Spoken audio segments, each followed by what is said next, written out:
Welcome back to the podcast. I have once again the legendary icon, Barry Kitson. He worked on Legion. He did Superman back in the 90s. This time around, we're going to talk about Barry's work with Mark Waid on the Legion of Superheroes. Barry, how have you been, first off? And then you mentioned the last time that Joe Kubert is a influence on your style. Tell some of the fans about that also. I've been fine, thank you. I'm good. Just to touch on Joe, he was just one of very many people who influenced me greatly. And I think the grittiness of his style always intrigued me because I was always obsessed with trying to get very clean, slick lines. And he was the epitome of the opposite of that. And the more time has gone on, the more I wished I could have had that freedom to just get those lines down there and do rugged stuff. I'll just jump onto the Legion of Superheroes. Looking back, what was your biggest takeaway from working on Superman?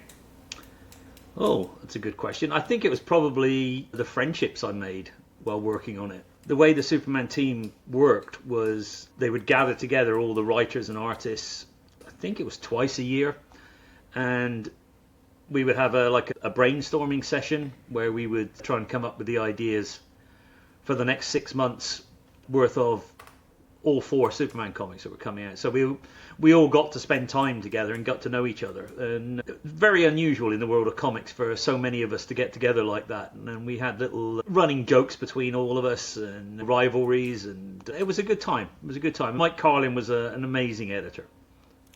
Because back then, the Superman titles were written as a group effort, and you guys used to have Superman summits, and everybody would join in, and you also did too. That was quite unique that I don't think they could actually possibly repeat in today's comics. What do you think, Barry? Probably not. Yeah, I guess it would be possible because you could have a group meeting like this over the internet, but I don't think they would fly people from all over. Again, over the States, and from myself from England, just to have us sit and brainstorm for 3 or 4 days. You have a special project working with DC concerning the Legion. Tell the fans about that. What are you doing with DC? It's just been announced that DC is going to be bringing out a hardcover omnibus of the work that Mark Waid and I did on the Legion of Superheroes in, I guess, the noughties. I believe it's known as the 3-boot period. I am a diehard Legion fan, and I know DC's getting ready to bring it back. But yes, even as a diehard fan, it's hard for me to keep track of all the various incarnations and things. But yes, you're doing a cover for that Omni. Are you excited about it? Yeah, very much. And I'm going to be doing a new cover for it, so I'll get a chance to revisit the Legion again and the costumes that I got to design. It was a great period of time. I don't know my first regular DC comic was Legion with a year after it. And so I realized very early on that the Legion readers are like some of the most dedicated and loyal readers there are in comicdom. And it's a special relationship. I'm still in contact with many of the people that read the comic way back in the late 80s, early 90s.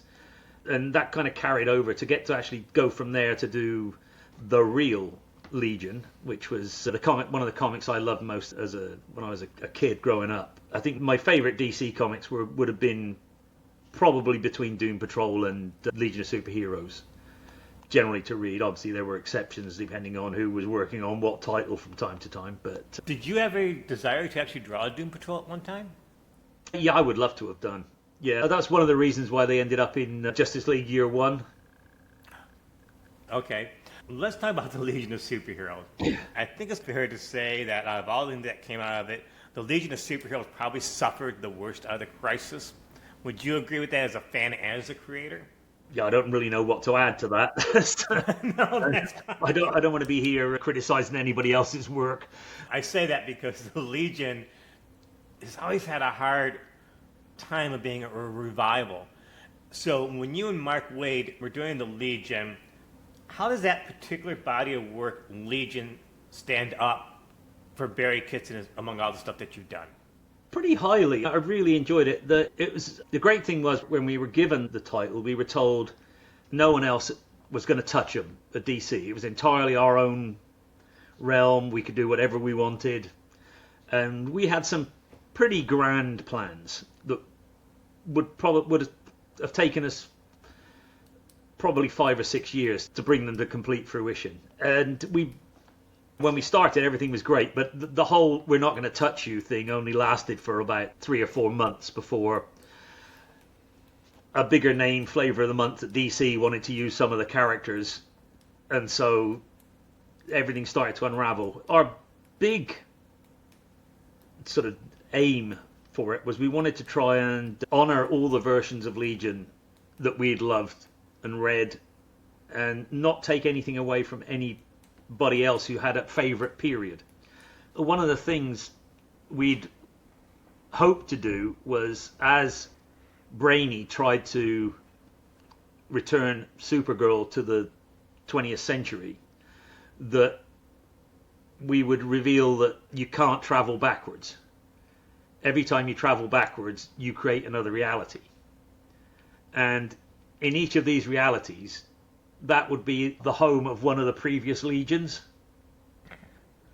And so then our legion, we were hoping we'd be able to do like the Justice Society and the Justice League used to do, like once a year, one other legion would visit our legion.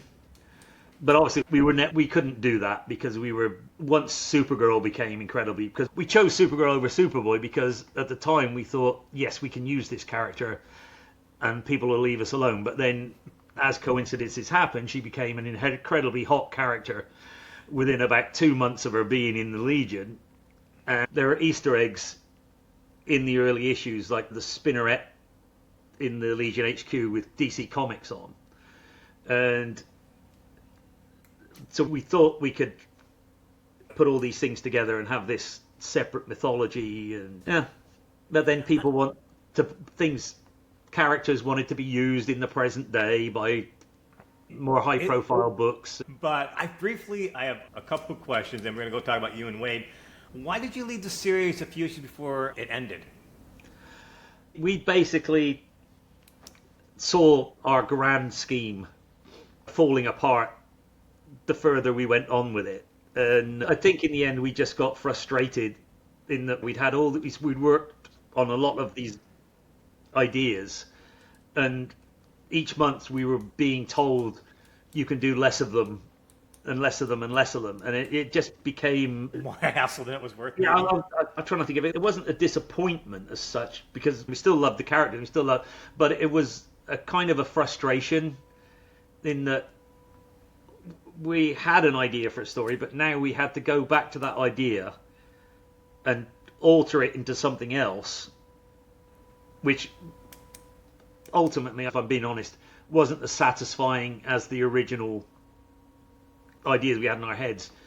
And I can't remember exactly now, it's a long time ago, but I think we both just got to the point of, why don't we just go and do something fresh instead of bemoaning our fate that we can't do what we wanted to do here anymore.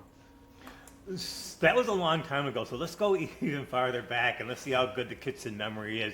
That was in your first foray with the Legion of Superheroes. Back in '88, you co-wrote the Legend of the Legion of Superheroes miniseries. What do you remember about that experience, briefly? I can't remember exactly why it came about. I'd always co-written with everyone I worked with. Payer at the time.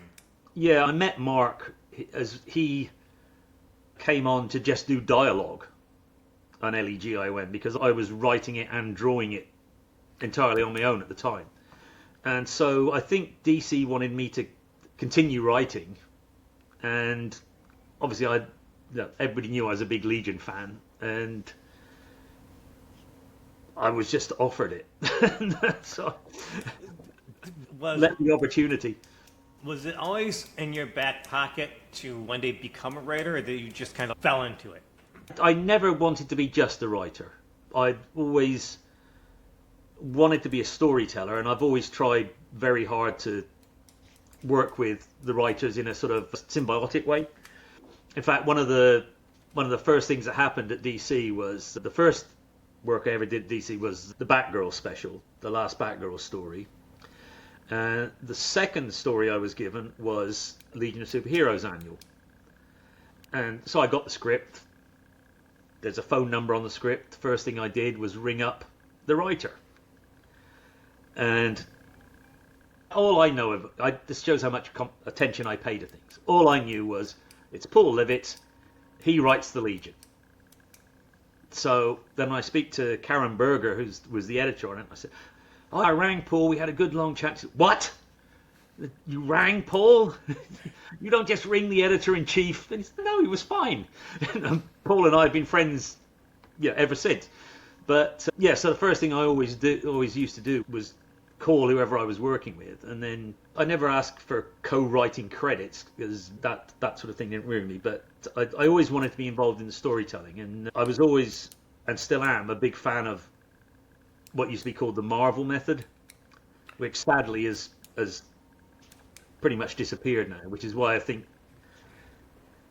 more comics than I'd like to mention are people stood around talking page after page. To be fair, a lot of them are brilliant concepts, but the comics aren't as much fun for me now as the comics I used to really enjoy when I was growing up and working, because they're visually just not as exciting, because the writers are fully scripting everything. They want to get their ideas over. There's just not the kinetic energy that used to be in Marvel comics of the day back in the 60s, 70s, for me anyway. That's my old man grunt for this lesson.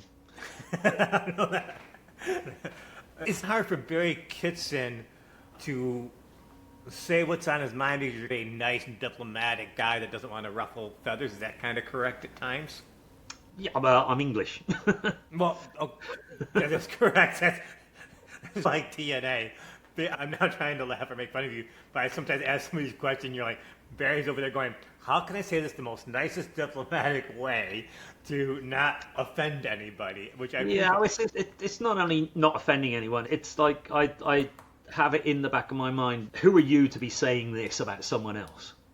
I have my opinions about other people and their work. My opinion doesn't carry any more weight than anyone else's, as far as I'm concerned. I'm not one of these guys who will tell you that they're the greatest thing in the business and they know more about how to write a comic or draw a comic than anybody else. I know as little about how to do it as anybody else. I'm learning all the time.